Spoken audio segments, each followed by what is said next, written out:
శ్రమయందు ఓర్పు ఉండాలి. ఏమన్నా చెప్పండి, శ్రమలో ఏమన్నా చెప్పండి, ఓర్పు ఉండాలి. శ్రమలో మనకి శ్రమలు రావా? వస్తాయి. ఈ లోకంలో దేవునికే శ్రమలు వచ్చినాయి, యేసయ్యకే శ్రమలు వచ్చినాయి. ఈ లోకంలో మనం ఎంతటోళ్ళు?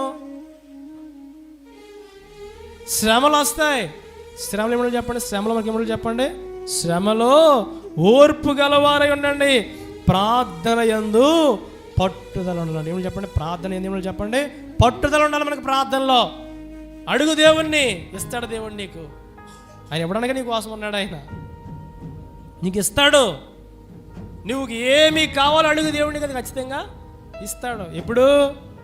నిరీక్షణ గలవారమై ఉండి ఆయన సంతోషిస్తూ శ్రమయందు ఓర్పు గలవారమై ఉంటే మన ప్రార్థనలో పట్టు ఉంటుంది. అప్పుడు ప్రార్థన పట్టుదలగా చేస్తే ఏమండి తప్పక జవాబు ఉంటుంది.